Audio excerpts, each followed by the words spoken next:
Hello students, welcome to Unimongs. मेरा नाम हीना है and I am your political science and legal awareness expert. तो previous sessions I am assuming आप लोग देख रहे होंगे एंड यूनिमॉन्ग्स पे हम लोग आपकी जो प्रिपरेशन है यूनिवर्सिटी एंट्रेंस के लिए उसको और ज़्यादा सिंप्लीफाई करने की अपनी तरफ से एकदम बढ़िया वाली कोशिश कर रहे हैं। तो आपको क्या करना है भाई, आपको अपना काम करना है। आपको सारे के सारे सेशंस जो हैं वो डेली बेसिस पे देखने हैं एंड उनसे सीखना है एंड उनको टाइमली रिवाइज करना है, ताकि क्या जहाँ पे एडमिशन चाहिए है वहाँ आसानी से मिल जाए। तो भाई थोड़ा बहुत भी अगर याद है तो प्रीवियस 2 सेशन में हम इंडिया के एक्सटर्नल रिलेशंस की बात कर रहे थे। मतलब इंटरनल तो हमने देख लिया, काफ़ी कुछ पार्टीशन के बाद क्या हुआ, कैसे हुआ। अब हमारे रिलेशंस कैसे हैं हमारी नेबरिंग कंट्रीज़ के साथ, है ना। तो मैंने थोड़ा बहुत होमवर्क मैं आपको हर सेशन में दे देती हूँ। आपको क्या ध्यान रखना है कि भाई इंडिया जो है उसकी नेबरिंग कंट्रीज कौन कौन सी हैं, कौन कौन सी कंट्रीज के साथ हमारा जो बॉर्डर है वो टच करता है। ठीक है भाई, अफगानिस्तान के साथ करता है या नहीं करता है, बच्चे कंफ्यूज हो जाते हैं, है ना। तो मैप को थोड़ा सा जूम करके हम देखेंगे। ठीक है भाई, पाकिस्तान के साथ करता है, मैम करता ही होगा, है ना, टसल रहता है पूरे टाइम। ठीक है भाई, होपफुली एशिया कप में आपने इंडिया पाकिस्तान का मैच देखा होगा, पटाखे चले थे और टीवी फूट गई थी, है ना।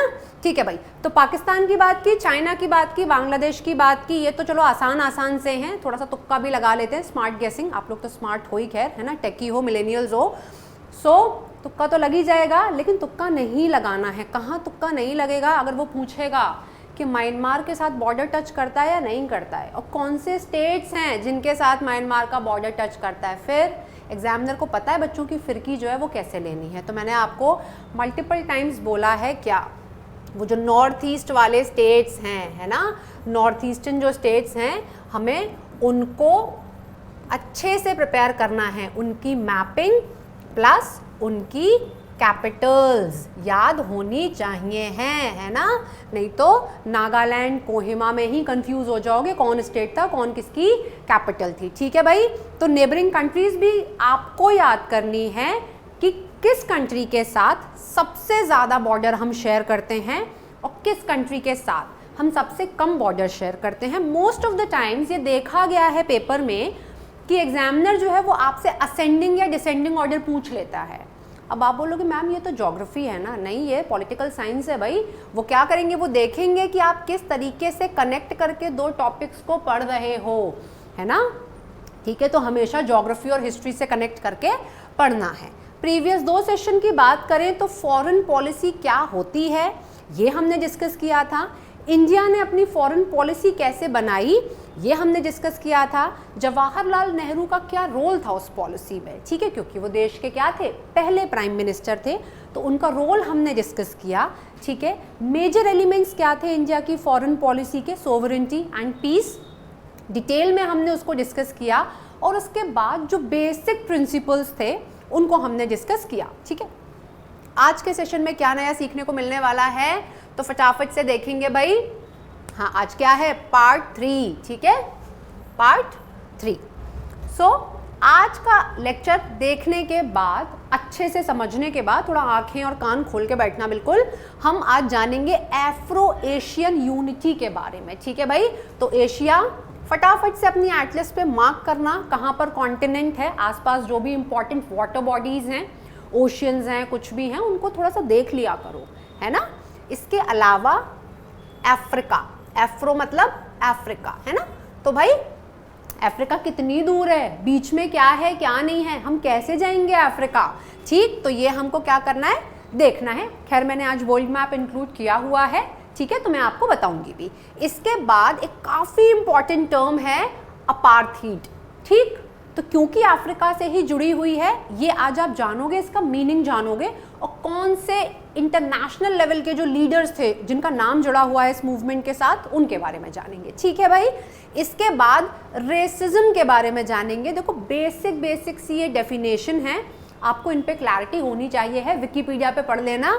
ठीक, मतलब मैं पढ़ाऊंगी, उसके बाद भी किसी बहुत होता है ना क्यूरियस केस, किसी का होता है कि नहीं मैम और जानना है, तो आप आराम से गूगल करके इसको पढ़ सकते हो। सबसे इंपॉर्टेंट आपका नॉन अलाइन मूवमेंट और पीसफुल अग्रीमेंट आपका ठीक है भाई, तो इनको आज के सेशन में हम क्या करने वाले हैं, देखने वाले हैं, डिस्कस करने वाले हैं, राइट। चलो भाई, तो सबसे पहले हम बात करेंगे अफ्रो एशियन यूनिटी की। ठीक है भाई, तो अफ्रो का मतलब क्या, आपका अफ्रीका, ठीक है।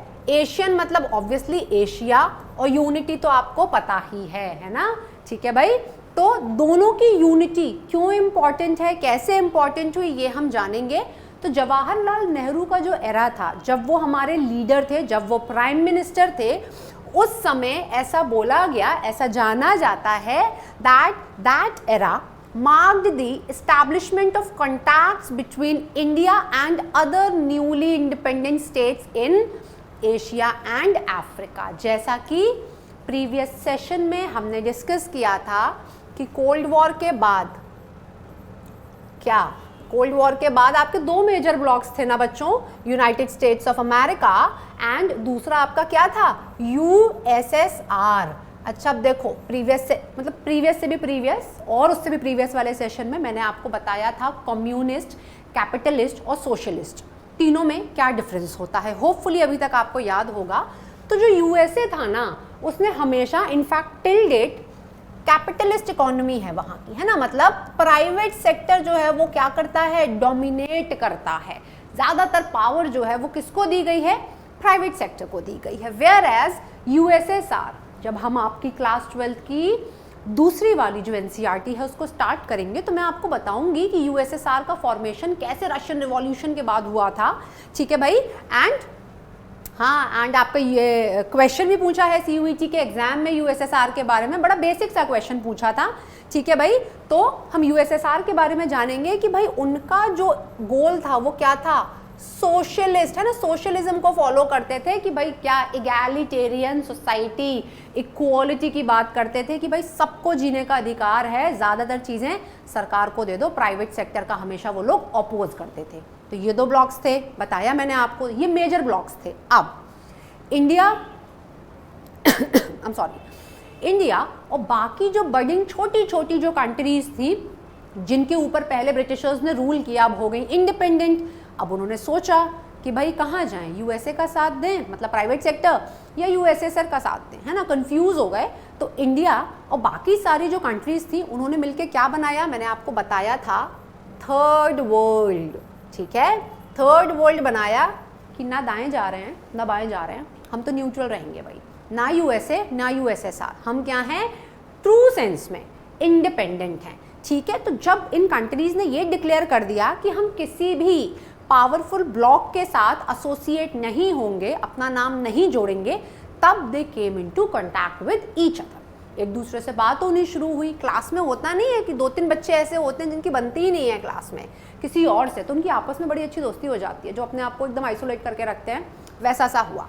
ठीक है भाई, तो जो नए नए जिनको आज़ादी मिली थी उनकी दोस्ती हो गई, एशिया की भी कुछ कंट्रीज थी, अफ्रीका की भी कुछ कंट्रीज थी। ठीक है भाई, तो अब बातचीत करनी थी, चाय पे चर्चा करनी थी, तो कैसे होती, तो सबने मिलकर डिसाइड किया कि एक कॉन्फ्रेंस करेंगे भाई। तो ये याद रखना इम्पॉर्टेंट है, लीडरशिप किसकी थी, नेहरू जी की। उन्होंने लीडरशिप मतलब, क्योंकि उन्होंने क्या लिया भाई, स्टैंड लिया कि चलो कॉन्फ्रेंस करते हैं, बैठ के बातचीत करेंगे। So under the leadership of Jawaharlal Nehru India convened, India ने, ये पेपर का क्वेश्चन हो सकता है, इंडिया ने आपकी एशियन रिलेशंस कॉन्फ्रेंस जो है उसको कंडक्ट किया। कब किया, मार्च 1947 में, मार्क दिस। ठीक है, मार्च 1947 में क्या किया गया भाई, आपकी एक कॉन्फ्रेंस कंडक्ट कराई गई कि एशिया में जितनी भी कंट्रीज हैं जिनका थॉट प्रोसेस, जिनके लीडर्स की इंटेंशन जो है वो सिमिलर सी है, सब बैठ के क्या करेंगे, बातचीत करेंगे,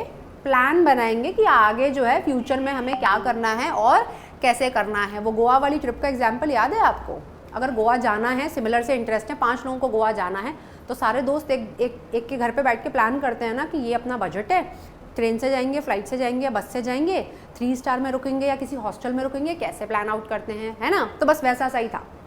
ठीक है भाई, तो इंडिया ने क्या सपोर्ट किया, अब ये थोड़ा सा आपको ध्यान रखना है क्योंकि अपने देश की बात हो रही है भाई, तो बार बार एमसीक्यूज में ये पूछा जाता है कि इंडिया का स्टैंड क्या था। इंडिया ने किस चीज़ को फेवर किया, है ना। तो आपको एकदम क्लैरिटी होनी चाहिए इस चीज़ पे, एकदम चमक जाना चाहिए। जैसे क्वेश्चन वो पूछे, इंडिया ने सपोर्ट किया डीकोलोनाइजेशन को। कल ही की क्लास में मैंने आपको बताया था इंपीरियलिज्म और कॉलोनियलिज्म क्या होता है, होपफुली याद होगा। और नहीं याद है तो बच्चों प्रिपरेशन जो है ना वो बहुत बढ़िया नहीं चल रही है आपकी। ऐसे तो CUET बिल्कुल बच्चों का खेल नहीं है कि बस आप सुनोगे सेशन, मैम आके पढ़ा के चली जाएंगी और मुझे याद हो जाएगा। आपको भी मेहनत तो करनी पड़ेगी, इतनी आसानी से एडमिशन नहीं हो जाएगा, ठीक है भाई। तो प्रोसेस ऑफ डीकोलोनाइजेशन मतलब जो कॉलोनियल रूल था, जो भी ब्रिटिशर्स के कंट्रोल में थे, कॉलोनियल रूल मैंने बताया था, कॉलोनियल मतलब कॉलोनीज इस्टेब्लिश कर ली। एग्जाम्पल दिया था ना, Kailash colony, greater Kailash, groups में आके लोग अपनी फैमिलीज वगैरह को ले आए और साथ में रहने लग गए, है ना। तो वैसे ही ब्रिटिशर्स ने क्या किया था, colonial rule apart from India बाकी और देशों में इस्टेब्लिश किया था। तो इंडिया ने क्या फेवर किया था, भाई इनको भगाओ, अब इन्हें हटाओ, अब हमको कॉलोनियल रूल नहीं चाहिए है, हमें क्या बनना है, सोवरेन बनना है। चमका, सोवरेन का मीनिंग क्या था, कल भी बताया था और उससे पहले भी बताया था, और जब प्रियम्बल पढ़ाया था तब भी बताया था। इसीलिए ये कीवर्ड्स जो हैं ये इतने ज़्यादा इंपॉर्टेंट हैं, ताकि जब नेक्स्ट टाइम आप इनको पढ़ो तो आप क्या कर पाओ, आप रिलेट कर पाओ, ठीक है भाई। एंड इसके अलावा क्या अपोज किया, रेसिज्म मतलब नस्ल विरोधी, नस्ल भेद जो होता है ना, काला गोरा, आप ऐसे हो मैं वैसा हूँ, इन सारी चीज़ों को भी क्या किया, अपोज किया। इसको भी डिटेल में हम आगे देखेंगे इस टर्म को, ठीक है। एंड स्पेशली ये टर्म बहुत इंपॉर्टेंट है, अपार्थीड, स्पेलिंग भी याद कर लो। और किस कंट्री से एसोसिएटेड है, साउथ अफ्रीका। गांधी जी, दो इंपॉर्टेंट लीडर्स के नाम यहाँ पे मैं आपको बताऊंगी जो आपको याद रखने हैं, जिन्होंने सबसे ज्यादा काम किया था, Mahatma Gandhi and Nelson Mandela, ठीक है। तो यहीं से आपको समझ में आ जाना चाहिए कि भाई दो इतने रेप्यूटेड इंटरनेशनल लीडर्स का नाम जो है वो अपार्थीड के साथ अगर एसोसिएटेड है, तो आपको आप तो और क्यूरियस हो गए होगे ना कि मैम क्या है, ऐसा क्या था जो सब इसके लिए काम कर रहे थे, है ना। अब इसके फेवर में थे या इसके अगेंस्ट में थे, अभी आगे देख लेते हैं, ठीक है। चलिए भाई, सो ये तो इंडिया का स्टैंड था, इस तरीके से यूनिटी हो रही थी। इंडिया अफ्रीका को सपोर्ट करेगा, अफ्रीका की जो बाकी कंट्रीज हैं वो क्या करेंगी, इंडिया को सपोर्ट करेंगी। तो भाई जिनको अफ्रीका की लोकेशन नहीं पता है वो मैप में देख लो कौन से कलर का पेन इस्तेमाल किया जाए, चलो ब्लैक कर लेते हैं, है ना। हाँ जी, सो देखो लगभग ये रहा आपका एशिया, ठीक, ये रहा India and this is Africa, ठीक। उसमें भी ये रहा साउथ अफ्रीका, है ना, ठीक। अब देख लो, तो यहाँ पे आपको देखना है, थोड़ा सा और जूम कर लेना, ऑल्दो मतलब क्लियर है काफ़ी हद तक ये मैप, ठीक है। तो एशिया से अफ्रीका तक कैसे जाना है, कौन कौन सी वाटर बॉडी है, ट्रॉपिक ऑफ कैप्रिकॉर्न है या ट्रॉपिक ऑफ कैंसर है, ऑल्दो ये सारी की सारी चीज़ें जो हैं वो आपकी ज्योग्राफी सेशंस की हैं, बट अगर रिवाइज करते जाओगे तो आसानी हो जाएगी। बीच में कौन सा आइलैंड आ रहा है, मडागास्कर, ये भी याद रख लेना, इस पर बहुत अच्छी एनिमेटेड मूवी बनी थी एक, मडागास्कर, देखना उसको, ठीक है भाई। ये आपको याद रखना, ये रहा हमारा मॉरिशस और यहीं कहीं आपका होगा मालदीव्स। सबका प्लान बनता है ना लाइफ में एक बार मालदीव्स जाने का या मॉरिशस जाने का, इंडियंस का तो थोड़ा सा ज़्यादा होता है भाई कि हम जाएंगे, है ना। चलिए भाई, मेरा भी प्लान है, आपका भी होगा होपफुली, चलिए ठीक है भाई। तो इंडिया अफ्रीका, इनकी यूनिटी की हमने बात की और दोनों ने एक दूसरे को काफ़ी जो है वो सपोर्ट किया। तो और आगे देखिए, अगर ये सपोर्ट जो है वो और ज़्यादा आगे कैसे बढ़ा कि बच्चों एक एफ्रो एशियन कॉन्फ्रेंस की, कि भाई अपने अपने इशूज़ से तो हम डील कर रहे हैं, आपस में बैठ के बात करते हैं थोड़ा सा, एंड आगे कैसे मतलब प्लान करनी है चीज़ें, उस पर और हम बात करेंगे। तो ये बहुत इंपॉर्टेंट है, मतलब मैंने लाइफ में जितने एग्जाम्स दिए हैं आपके, वहाँ तो हर एग्जाम में एक ना एक बार ये क्वेश्चन पूछा गया है, ठीक है।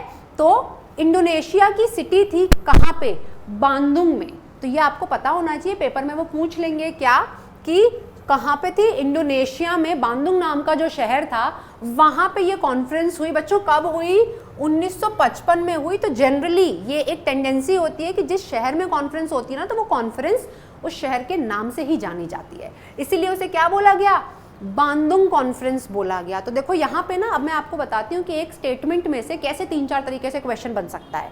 वो आपसे पूछ लेगा बांदुंग जो है वो किस कंट्री में है, ठीक है, या फिर बांदुंग कॉन्फ्रेंस जो है किस ईयर में हुई थी, ठीक है, या बांदुंग कॉन्फ्रेंस तो हुई, उसका आउटकम क्या आया।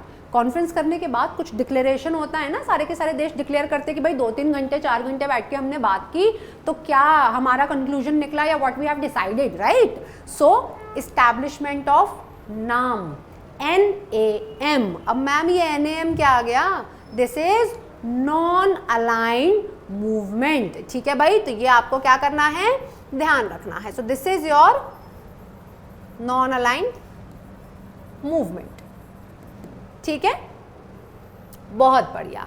तो अभी नॉन अलाइंड मूवमेंट में हम डिटेल में डिस्कस करेंगे कि क्या था। अभी आप इतना याद रख लीजिए कि बांदुंग कॉन्फ्रेंस का आउटकम क्या आया, आपका नॉन अलाइंस मूवमेंट आया, ठीक है भाई। अब इसके बाद the first summit of the नाम, शॉर्ट फॉर्म में इसको नाम भाई याद रख लो, ऐसा होता है ना थोड़ा सा ट्रेंडी लगता है, क्लासी, जिनके बहुत बड़े बड़े से नाम होते हैं ना, कि जैसे किसी का नाम है फॉर एग्जाम्पल जसप्रीत, तो ऐसे बोलते हैं ना कॉल मी जैज, थोड़ा सा उनको लगता है कूल और ऐसा। तो बस वैसे ही नॉन अलाइंड मूवमेंट जो है उसको क्या बोलेंगे, नाम बोलेंगे, ठीक है भाई। चलिए, तो पहली समिट कहाँ करवा दी नाम की, बेलग्रेड में हुई थी 1961 में। तो बच्चों टाइमलाइन याद रखेंगे, 1955 में तो नाम आपका बना, राइट, एंड 1961 में पहली समिट हुई किसकी, नाम की, ठीक। टाइमलाइन से बहुत क्वेश्चन आते हैं, इनफैक्ट आपके बोर्ड एग्जाम्स में भी एंड डेफिनेटली CUET में भी आएंगे, ठीक है। चलिए आगे बढ़ जाएं। अब बात करते हैं कि मैम आपने वो अपार्थीड बताया था, है ना, तो वो अपार्थीड किस चिड़िया का नाम है, जरा इस चीज़ पे बात करेंगे तो होपफुली ये विजिबल होगा। एंड थोड़ा सा मैं फोकस से बाहर चली जाती हूँ, मुझे देख के क्या करोगे, जो पिक्चर है, जो कंटेंट लिखा हुआ है उसको देखो, that is more important. So apartheid की अगर हम बात करें, देखो अगर सबसे पहले पिक्चर देखो, माइन्यूटली अगर देख पा रहे हो तो यहाँ पे क्या लिखा है, यूरोपियंस ओनली, मतलब जो सिर्फ यूरोप मूल के हैं, जो सिर्फ यूरोप को बिलोंग करते हैं वही बैठेंगे, बाकी कोई और यहाँ पे नहीं बैठ सकता।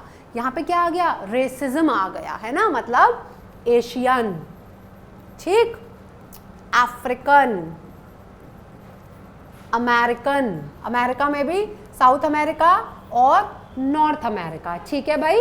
एंड इसके बाद आपका यूरोपियन, तो भाई साउथ अफ्रीका में इन्होंने क्या बेंचेस के ऊपर भी लिखवा दिया कि यूरोपियंस ओनली। हिस्ट्री के सेशंस में होपफुली आप लोगों ने पढ़ा होगा कि गांधी जी के पास फर्स्ट क्लास का ट्रेन का टिकट था, पर उनको भी क्या ट्रेन से उतार दिया गया था, है ना।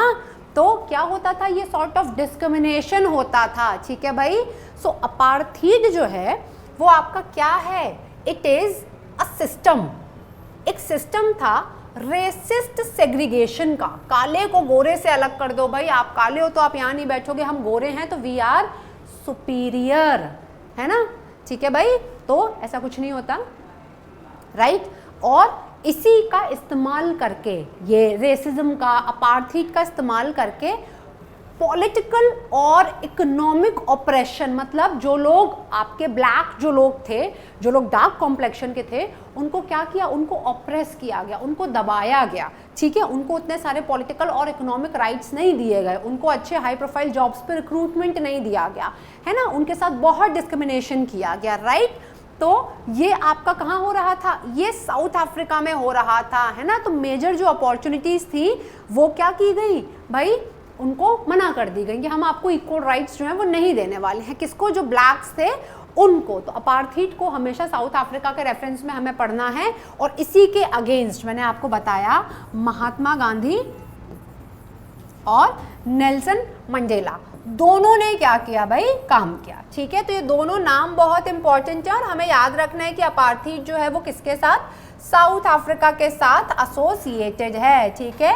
एक सिस्टम था सेग्रीगेशन का, डिस्क्रिमिनेशन का, ऑपरेशन का, जितने वर्ड्स याद कर सकते हो उतने वर्ड्स याद कर लेना, ठीक है भाई। क्लियर, एकदम सॉर्टेड, कूल, बहुत बढ़िया, ठीक। और नहीं हो तो ये मिड से याद कर लेना कि किस तरीके से वो लोग आपका क्या करते थे, सेग्रीगेट करते थे। बहुत अच्छी इस पे भी मूवी है और मुझे एकदम से उसका नाम अभी याद नहीं आ रहा है, बॉक्सिंग से रिलेटेड है कुछ तो भी, है ना, नेक्स्ट क्लास में बताऊंगी, ठीक है। तो वहाँ पे भी मतलब इसी पे बेस्ड थी वो, राइट। उसको देखना तो उससे भी समझ में आ जाएगा, ठीक है। अब आप बोलोगे मैम तो हर सेशन में आके ना एक मूवी का नाम बता जाती हैं, उससे पता है अंडरस्टैंडिंग डेवलप हो जाती है। मैं खुद भी बहुत डॉक्यूमेंट्रीज और बाकी सारी चीज़ें देखती रहती हूँ किसी भी इशू को बहुत आसानी से समझने के लिए। हम पढ़ के उतना ज़्यादा नहीं सीखते हैं जितना ज़्यादा ये इमेजेस और मूवीज़, गाने कितनी जल्दी याद हो जाते हैं, है ना। सबके सब अरिजीत सिंह बने घूमते हैं। अभी यही मैं बोल दूँ कि भाई पिछले 2-3 सेशन में क्या पढ़ा हुआ है तो एकदम छक्के छूट जाएंगे सबके कि मैम याद ही नहीं है, मैम हमको नहीं पता कैपिटलिस्ट क्या था, कम्युनिस्ट क्या था, राइट। ठीक है भाई, चलिए रेसिज्म की अगर हम बात करें, 2 टर्म्स मैंने बताई थी, अपार्थीड एंड रेसिज्म। तो racism also called as racialism. ठीक है भाई, तो इसका मतलब क्या कि अपनी मतलब बायोलॉजिकली आप क्लासीफाई कर दो। ठीक है ना, देखो जैसे कि ये नेग्रॉइड आपका हो जाएगा, ये थोड़े से बाल कैसे हैं, ब्लॉन्ड हैं, थोड़ा सा कॉम्प्लेक्शन कैसा है, फेयर है। ठीक है भाई, राइट, ये आपके ऑस्ट्रेलॉइड। तो इस तरीके से क्या किया गया, आपका बाइफर्केशन कर दिया गया और मैं कहूँ क्लासिफिकेशन कर दिया गया ह्यूमन रेसेस का। ठीक, ह्यूमन रेसेस। चलिए भाई, बहुत बढ़िया, क्लियर, यहाँ तक कोई दिक्कत नहीं है, होपफुली कोई दिक्कत नहीं होगी। ठीक है भाई, तो यहाँ तक बढ़िया सब कुछ हो गया, सिस्टम समझ में आ गया। मैम एकदम बेसिक जो है वो हमारा क्लियर हो गया। बात किसकी करेंगे बच्चों, नॉन अलाइंड मूवमेंट की हम बात करेंगे। तो देखो सबसे पहली बात तो यही कि अलाइंड, मैंने कल आपको बताया था अलाइनमेंट, है ना। तो ऑल दो इसके बारे में हम लोग कल की क्लास में डिस्कस कर चुके हैं। तो नॉन अलाइंड मूवमेंट इसका मतलब क्या, दोनों मेजर ब्लॉक्स यूएसए और कौन सा, यूएसएसआर। भाई हम किसी की तरफ नहीं जा रहे, हम न्यूट्रल हैं, है ना। ठीक है भाई, सो मैंने ये भी आपको बता दिया कि फर्स्ट नाम की समिट, नाम कब एस्टैब्लिश हुआ, 1955 में एस्टैब्लिश हुआ बच्चों, लेकिन फर्स्ट समिट कब हुई थी, बेलग्रेड में हुई थी, 1961 में हुई थी। ठीक है, तो आपको दिमाग में क्या रखना है, the first non aligned movement summit conference took place in Belgrade. अब बेलग्रेड कहाँ है, यूगोस्लाविया। तो होमवर्क क्या है, इसको मैप पे मार्क करो भाई, है ना।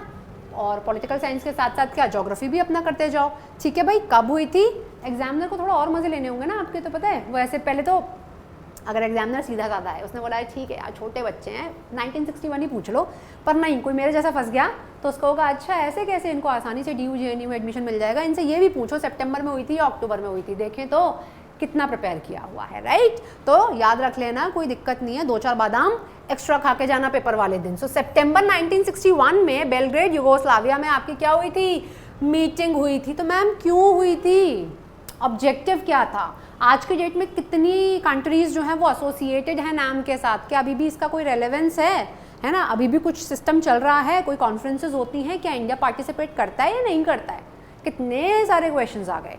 देखो, so the non aligned movement NAM is a forum of approximately 120 countries, है ना। काफ़ी सारे देखो कंट्रीज जो हैं वो जुड़ते रहते हैं, काफ़ी सारे जो हैं वो क्विट कर लेते हैं, तो अप्रॉक्सीमेटली 120 कंट्रीज हैं जो कि नाम के साथ आपकी एसोसिएटेड हैं, that are not formally aligned with और अगेंस्ट एनी पावर ब्लॉक। देखो major power bloc again USA, तब क्या था यूएसएसआर, है ना। तो सुपर पावर, भाई देखिए उसके बाद आप पढ़ेंगे कि 1991 में सोवियत यूनियन जो है वो कोलैप्स हो गया आपका, तो उसके बाद एक लौती मेजर पावर कौन बची थी, यूएसए बची थी, है ना। बट देन कुछ टाइम के बाद 10-15 साल के बाद चाइना जो है वो बिल्कुल एकदम ग्लोबल इकोनॉमिक पावर बन के उभरी। तो ये वर्ल्ड पॉलिटिक्स में हम इसको डिस्कस आपका करेंगे, ठीक है भाई। तो नॉन अलाइंड मूवमेंट में जो लगभग 120 कंट्रीज थी वो किसी भी फॉर्मली मतलब कोई अग्रीमेंट, कोई क्लॉज, कुछ भी साइन उन्होंने नहीं किया हुआ था,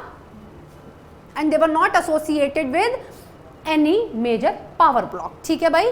तो ऑब्जेक्टिव डिस्कस करेंगे, इसका पर्पस क्या था इस ऑर्गेनाइजेशन का। ऑर्गेनाइजेशन मतलब नाम का क्या पर्पस था बच्चों, टू एंश्योर, जो कि हम पहले पढ़ चुके हैं, क्या, to ensure the national independence. जो भी कंट्रीज उसके साथ एसोसिएटेड हो रही हैं वो कैसी रहे, वो इंडिपेंडेंट रहें, है ना, आज़ाद रहें। तभी तो मैंने क्या बोला था, डीकोलोनाइजेशन, ठीक है बच्चों। इसके बाद सोवरेंटी, अरे भाई ये वर्ड तो इतना बड़ा है और अपने आप में इतना इंपॉर्टेंट हो गया है कि बार बार इसको याद करोगे, ठीक है, बहुत बढ़िया ma'am. Then territorial integrity, Jawaharlal Nehru का रोल मैंने पढ़ाया था फॉरेन पॉलिसी में, तो बताया था ना क्या, सोवरेंटी उन्होंने बोला था मेंटेन करना है। सिक्योरिटी, है ना, सिक्योरिटी मेंटेन करेंगे पर पीस के साथ, नो कॉन्फ्लिक्ट नो वॉर। याद आया? ठीक है भाई।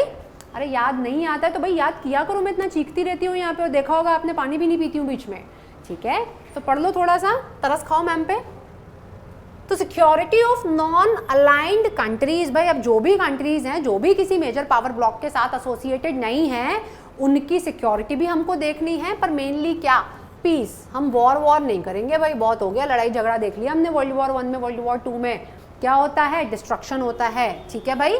In their struggle against imperialism, colonialism, neo-colonialism, racism and all forms of foreign aggression, occupation, domination, interference, hegemony, as well as against great power and block politics। इसका मतलब क्या, ये इतने बड़े बड़े भारी भरकम शब्द, मैम ये तो इंग्लिश की क्लास हो गई, वोकैब इंप्रूव हो गई हमारी। ठीक है भाई। तो कुछ भी, कोई भी फॉरेन पावर आपके यहाँ आके इंटरफेयर नहीं कर सकती है, वो आपको सुप्रीम नहीं बना सकती है। आपको क्या करना है, आपको अपनी सिक्योरिटी मेंटेन करनी है, टेरिटोरियल इंटीग्रिटी मेंटेन करनी है आपको। इसके अलावा आपको इंडिपेंडेंट भी रहना है। ठीक है भाई। और कॉलोनियल रूल, इंपीरियलिज्म, ये सब हम क्या कर चुके हैं, प्रीवियस सेशंस में डिस्कस कर चुके हैं। और किसी भी तरीके से फॉरेन अग्रेशन, विदेशी कोई भी ताकत आके अग्रेसिव नहीं हो सकती है ना। ठीक है भाई। उसका भी हमें क्या करना है बच्चों, अपोज करना है। कोई भी कंट्री अपार्ट फ्रॉम, मतलब हमारे अलावा हमको आके डोमिनेट नहीं कर सकती है ना। जैसे ब्रिटिशर्स ने आके हम पे क्या किया, रूल किया 200 साल, अब थोड़ी ना करने देंगे किसी को। तब तो भाई हम बातों में आ गए थे, है ना। तब तो हमें लगा कि भाई सीधे साधे से हैं, आके हमको क्या बोल रहे हैं कि भाई हमको तो ट्रेडिंग पास दे दो, हमको फैक्ट्री लगा लेने दो। अब आके देखें, अब करने देंगे क्या हम, ऐसा नहीं करने देंगे, है ना। तो ये सारे के सारे क्या थे बच्चों, ये ऑब्जेक्टिव थे। एंड एक एक वर्ड को याद रखिएगा। मैं ऐसे क्यों बोल रही हूँ बार बार, रिसेंटली मैंने आपका CUET वाला जो एग्जाम, जो पॉल साइंस का पेपर था, वो देखा था। पता है क्या, सीधे सीधे वन लाइनर्स पूछे हुए हैं NCERTs में से। तो आपको क्या रखना है, ये जो डेफिनेशंस है ना, इन पर क्लैरिटी रखनी है बच्चों। बहुत जल्दी हम लोग क्या करेंगे, हर क्लास के बाद ना लाइक 5 to 10 MCQs जो हैं उनको डिस्कस करेंगे, ताकि पता है क्या होता है, हम बहुत ज़्यादा पढ़ लेते हैं। कभी कभी स्टूडेंट्स जो है ना वो मेरे पास आते हैं, वो बोलते हैं कि मैम टॉपिक तो हमने पूरा पढ़ा हुआ था, पर तो भी एग्जाम में जाके ना हम सेम टॉपिक से क्वेश्चंस जो हैं उनको अटेम्प्ट नहीं कर पाए। पता है ऐसा क्यों होता है? It is because of lack of practice. ठीक है। सो एक तो ये चीज़ गठान बांध लो बिल्कुल, that practice makes a man a women perfect. ठीक है भाई। तो ज़्यादा से ज़्यादा क्या करने हैं, MCQs प्रैक्टिस करने हैं। कोई भी टॉपिक जो है वो आप कैसे अपने आप को टेस्ट करोगे। For example India's external relations आपने पढ़ लिया, टेस्ट तो करना पड़ेगा ना। तो उसको टेस्ट कैसे करेंगे हम, MCQs प्रैक्टिस करके। ठीक है भाई, है ना। अरे वो होता है ना, आपके तो मीम्स वगैरह भी चलते हैं, कैसे बोलते हैं, जस्ट अ मिनट, रीड, है ना, and then practice and repeat, यही होता है। तो ये सर्कल तब तक चलता रहेगा जब तक CUET क्वालिफाई नहीं हो जाएगा, है ना। चलिए भाई, ना अब बात करते हैं किसकी, peace and conflict with China. क्योंकि एक्सटर्नल रिलेशंस की बात करें तो अब 1 by 1 पाकिस्तान, चाइना, तिब्बत, जो भी हमारी नेबरिंग कंट्रीज हैं, जरा उनके साथ हमारे क्या कॉन्फ्लिक्ट्स हैं, क्या रिलेशंस हैं, हम उनको क्या करेंगे, डील करेंगे। तो लेट्स स्टार्ट विद चाइना। ठीक है। मैंने प्रीवियस क्लास में आपको क्या किया था, होमवर्क दिया था कि भाई आपको क्या देखना है कि चाइना के साथ कौन कौन से हमारे स्टेट्स हैं जिनका बॉर्डर जो है वो लगता है। ठीक है भाई। हाँ, तो जब भी देखो, पंचशील प्रिंसिपल्स का नाम लिया था मैंने इससे पहले वाले सेशंस में, पर मैंने क्या बोला था कि जब चाइना पढ़ाऊंगी तब पंचशील प्रिंसिपल्स पे हम बात करेंगे। ठीक है भाई।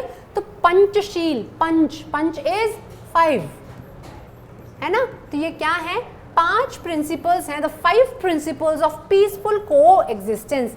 एक अग्रीमेंट हुआ था इंडिया और चाइना के बीच में कि भाई ये 5 प्रिंसिपल्स हैं, हम इन 5 ही प्रिंसिपल्स पे क्या करने वाले हैं बच्चों, काम करने वाले हैं। ठीक है भाई।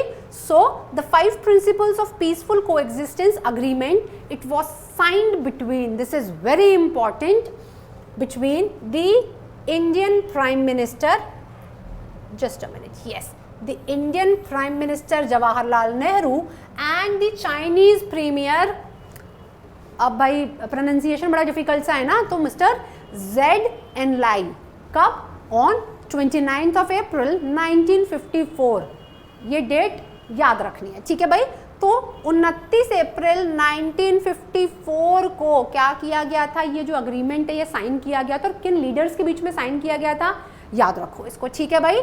तो क्या, ताकि इंडिया एंड चाइना दोनों के बीच में जो बॉन्ड है ना वो क्या हो जाए, और स्ट्रॉन्ग हो जाए, और जो रिलेशनशिप्स हैं उनको क्या किया जाए, स्ट्रॉन्ग किया जाए। अच्छा आपको दिख नहीं रहा है ये, रुकिए ज़रा मैं दूसरे कलर का पेन यूज़ करती हूँ, लेट यस, ठीक है। सो दिस 29 अप्रैल 1954 है ना, एंड ये अग्रीमेंट क्यों साइन किया गया था, ताकि इंडिया एंड चाइना दोनों के बीच में क्या रिलेशंस जो है वो और स्ट्रॉन्ग हो जाएं। तो ये अग्रीमेंट क्या था, इसमें किस किस चीज़ पे बात की गई थी, पंचशील नाम है, तो वो कौन से 5 प्रिंसिपल्स थे, है ना। तो वो 5 प्रिंसिपल्स देख लेते हैं हम लोग फटाफट से। क्या थे भाई, देखो फाउंडेशन, नींव रखी गई किसकी, इंडिया और चाइना के रिलेशंस की, मैंने बता दिया 1954 में, डेट याद कर लेना, कौन से 2 लीडर्स ने साइन किए थे वो भी आपको याद रख लेना है, ठीक है भाई। अब 5 प्रिंसिपल्स कौन से थे, याद रखो, mutual respect for each others territorial integrity and sovereignty. देखो बार बार वही वर्ड्स आ रहे हैं, क्या, टेरिटोरियल इंटेग्रिटी और सोवरेनिटी, ठीक है भाई। Second is mutual non aggression, झगड़ा वगड़ा नहीं करेंगे, गुस्सा नहीं करेंगे भाई एक दूसरे पे, है ना, ठीक है भाई। तीसरा is mutual non interference in each others internal affairs, भाई एक दूसरे के घरेलू मामलों में, आंतरिक मामलों में क्या इंटरफेयर नहीं करेंगे। और पड़ोस की आंटियों की बड़ी आदत होती है ना इंटरफेयर करने की, कि भाई आपकी बेटी को हमने उसके साथ देखा था, या आपके बेटे को तो हमने वहाँ देखा था, है ना, अरे वो तो वहाँ मूवी फेल हो गया क्या, पास हो गया क्या, यही सारा। तो भाई इंडिया और चाइना ने क्या म्यूचुअली डिसाइड किया कि हम एक दूसरे के इंटरनल मैटर्स में इंटरफेयर नहीं करेंगे, रिस्पेक्ट करेंगे आपकी प्राइवेसी को, ठीक है भाई।